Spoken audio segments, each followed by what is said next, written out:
नमस्कार, आप देख रहे हैं सूर्या न्यूज। आइए आपको लेकर चलते हैं आज की ताजा खबरों पर। हम आपको देंगे आज के सभी मुख्य समाचार और महत्वपूर्ण घटनाएं। गावात येऊन ध्वजारोहण करून खूप चांगलं वाटतंय। अभिमानाची गोष्ट एक स्वतःच्या गावात येऊन एक ध्वजारोहण करण्याचा सहभागी होण्याचा मला एक चान्स भेटला। पण एक दुसरीकडे पाहायला गेलं तर जी स्थिती पाहून वाटते की 80 वर्ष झाले देशाला स्वतंत्र होऊन 80 वर्षानंतरही देशातल्या गावांची ही अवस्था आहे, माझ्या स्वतःच्या गावाची ही अवस्था आहे। हे बघून थोडं वाईट वाटतं की कुठे ना कुठे हे बदललं गेलं पाहिजे। अजून किती वर्ष हे जे लहान मुलं तुम्हाला माझ्या मागं दिसत आहे त्या लहान मुलांना अजून थांबावं लागेल चांगल्या शाळेसाठी, चांगल्या शिक्षणासाठी। कुठे ना कुठे या मुलांच्या ज्या शिक्षणाकडे ते दुर्लक्ष झालेलं आहे आणि 80 वर्ष ज्या देशाला स्वतंत्र होऊन होत आहे त्या देशात असं नाही झालं पाहिजे। आत्ता नाही, हे म्हणजे काही दशकांआधीच या सगळ्या गोष्टी झाल्या पाहिजे होत्या, पण आपण त्यात उशीर केलेला आहे। आणि त्यामुळे आपण बघतो की ग्रामीण भागातले जे मुलं मुली आहेत, लहान मुलींचं जे आहे ते 10वी नंतरच लग्न लावून देण्यात येतं।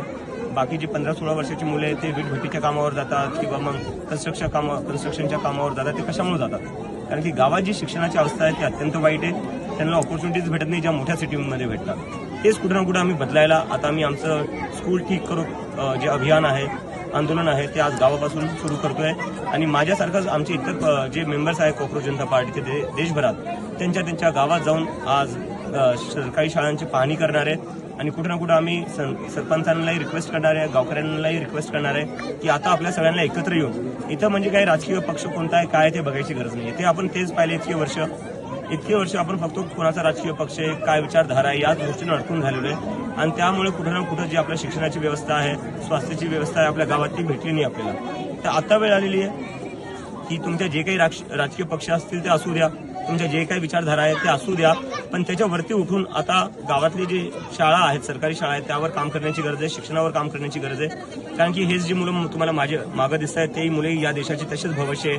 जसे आपण दिल्ली आणि मुंबईच्या मुलांना म्हणतो हे मुले आपल्या देशाचं भविष्य, यांच्यासाठी आता आपल्याला काहीतरी करावं लागेल। आश्रमशाळेमध्ये दुर्दैवी घटना घडलेली होती, विद्यार्थ्यांचा मृत्यू झालेला होता। नेमकं यामध्ये कोणाची अनास्था दिसते आपल्याला? कुठे झालं होतं?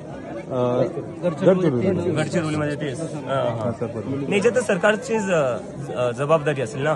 कारण की मी व्हिडिओ पाहिले, तुम्ही पाहिले असतील, 12-12, 13-13 वर्षाचे लहान मुली व्हिडिओ बनवत आहे की आम्हाला शाळेत जायसाठी चांगला रस्ता नाही, ते चिखलातून चालल्या आहेत, खराब रस्त्यातून चालल्या आहेत। तर जर अशी अवस्था असेल आपल्या देशात 80 वर्षानंतरही देशाला स्वातंत्र्य होऊन, तर काय होणार? तर याच्यात पूर्णपणे सरकारची जबाबदारी आहे आणि अत्यंत दुःखद घटना आहे। आणि सरकारने आता तरी म्हणजे कुठे ना कुठे या जे ग्रामीण भागातले मुलं मुली त्यांनाही महत्त्व द्यावं, जसं ते आपण मोठ्या शहरातल्या मुला मुलींना देतो। काय भूमिका आहे पुढची? भूमिका आमची हीच असणार आहे की सगळ्यांच्या सहकार्याने जी शाळा आहे ती चांगली करण्यात यावी, तिथे बेंचेस असावे, वॉशरूम असावे, पाण्याची व्यवस्था असावी, लाईट 24 तास असावी, शाळेत मुलांना बुक्स टाइमवर भेटता येत की नाही, वेळ झालेला आहे।